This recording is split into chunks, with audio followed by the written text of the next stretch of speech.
Hello friends, welcome to my YouTube channel fact guru. आज की इस वीडियो में हम बात करने वाले हैं आपके BHIC 134 के प्रीवियस ईयर के क्वेश्चन पेपर के बारे में। बहुत सारे स्टूडेंट्स का कहना है कि हमारे प्रीवियस ईयर क्वेश्चन पेपर जो हैं वो वेबसाइट पर नहीं मिल रहे हैं। तो अगर आपको भी इग्नू का प्रीवियस ईयर का क्वेश्चन पेपर नहीं मिल रहा है तो आप इस वीडियो को देख सकते हैं। तो दोस्तों आइए बिना देरी करते हुए वीडियो को स्टार्ट करते हैं।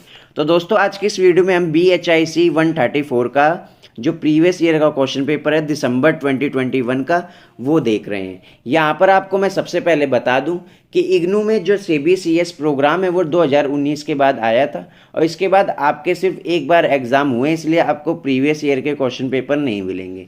तो आपका सिर्फ यही एक क्वेश्चन पेपर है। यहाँ से आप इसका पैटर्न समझ सकते हैं कि इसका जो एग्ज़ाम है वो कैसा आने वाला है। तो यहाँ पर ये BHIC 134 का जो दिसंबर 2021 का पेपर है वो यहाँ पर आपके सामने है। हिस्ट्री ऑफ इंडिया 1707 टू 1950 यहाँ पर आपको ये बताया गया। ये इंग्लिश और हिंदी दोनों मीडियम में है। भारत का इतिहास 1707 से 1950 यहाँ पर आपको बताया गया है। इसके जो मैक्सिमम मार्क्स हैं 100 है, यानी 100 मार्क्स का ये पेपर है।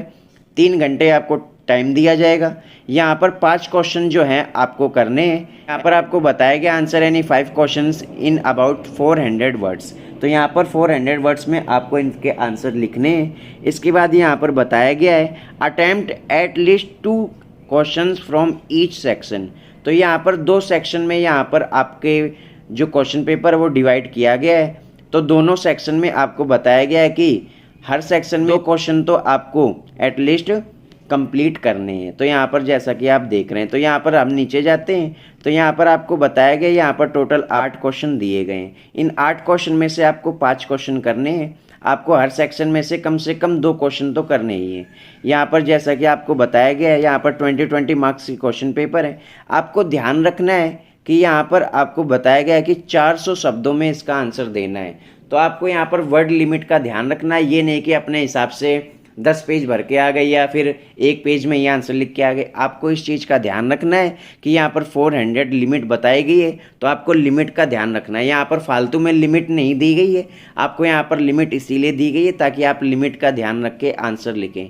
ये नहीं कि आपको वहाँ पर फालतू का कुछ भी लिख कर आ जाना है। आपको लिमिट के हिसाब से इसका आंसर लिखना है।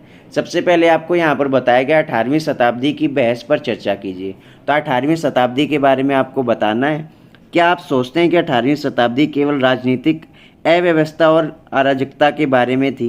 तो हमें 18वीं शताब्दी के बारे में यहाँ पर हमें कंप्लीट डिटेल देनी है कि 18वीं शताब्दी में क्या क्या हुआ और इससे क्या क्या चीज़ें हमारे ऊपर असर करती हैं। इसके बाद सेकंड क्वेश्चन है मैसूर और हैदराबाद की राज्य संरचना पर तुलनात्मक टिप्पणी कीजिए। तो हमें मैसूर और हैदराबाद जो राज्य है आपका उसके बारे में यहाँ पर बताना है। इसके बाद 1857 की क्रांति के क्या कारण थे, मतलब कि सबसे पहले तो आपको 1857 की क्रांति के बारे में बताना है। फिर ये 1857 की क्रांति क्यों हुई और इसके क्या कारण थे, इन सब चीज़ों के बारे में आपको बताना है। अब ये 20 नंबर का आंसर है तो आपको 1 पेज में तो कंप्लीट करना नहीं है।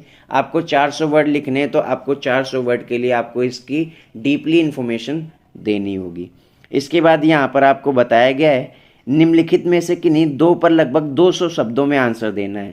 तो यहाँ पर आपको 4 टॉपिक दिए हुए, इन 4 टॉपिक में से आपको किसी 2 टॉपिक के ऊपर 200 शब्दों में आंसर लिखना है। सबसे पहले तो आपको विलियम्स जोन्स के बारे में लिखना है, मीर जाफर और ब्रिटिश के बारे में लिखना है, सिख राज्य व्यवस्था के बारे में लिखना है और रेतवाड़ी व्यवस्था के बारे में लिखना है। तो इन सभी चीज़ों के बारे में आपको लिखना है 200 शब्दों में। इनमें से कोई 2 आपको यहाँ पर लिखने हैं। इसके बाद नीचे जब आप जाएंगे तो यहाँ पर लिखा है क्या अंग्रेजी शासन ने भारतीय अर्थव्यवस्था को अपने अधीन लाकर अपना स्वार्थ पूरा किया? तो इस क्वेश्चन का आंसर आपको देखना है। अंग्रेजी शासन ने भारतीय अर्थव्यवस्था को अपने अधीन लाकर, मतलब कि अंग्रेजों ने भारत की अर्थव्यवस्था को अपने अधीन कर लिया था। तो इससे क्या हुआ था? इससे उन्होंने अपना स्वार्थ पूरा किया था या इससे भारत को फायदा हुआ था? इसके बारे में आपको बताना है। तर्कवाद और धार्मिक सार्वभौमिकता के विचारों से सामाजिक धार्मिक सुधार आंदोलन के नेता कितने प्रभावित थे? इसके बारे में हमें चर्चा करनी है। राष्ट्रीय चेतना के विकास में मुख्य सहायक कारक क्या थे? इसके बारे में हमें इसके ऊपर चर्चा करनी है। इसके बाद आपको फिर से एक क्वेश्चन दिया गया है जिसमें आपको 4 टॉपिक दिए हुए, इनके ऊपर आपको डिस्कस करना है। 200 वर्ड में इसका आंसर आपको लिखना है। इनमें से कोई 2 टॉपिक के ऊपर आपको आंसर देना है। 10 मार्क्स के ये दिए हुए हैं। पहला है क्रांतिकारी राष्ट्रवाद का उदय, दूसरा है हिंद स्वराज, तीसरा है खिलाफत का मुद्दा और चौथा है कैबिनेट मिशन योजना। तो ऐसा कुछ आपका क्वेश्चन पेपर आएगा BHIC 134 का। तो दोस्तों आई होप आपको वीडियो समझ आई होगी।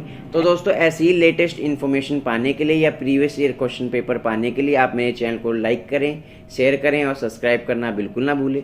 और अगर आपको प्रीवियस ईयर का क्वेश्चन पेपर डाउनलोड करना है तो आप मेरा टेलीग्राम चैनल ज्वाइन कर सकते हैं, जिसका लिंक मेरे डिस्क्रिप्शन बॉक्स में दिया हुआ है। तो दोस्तों धन्यवाद।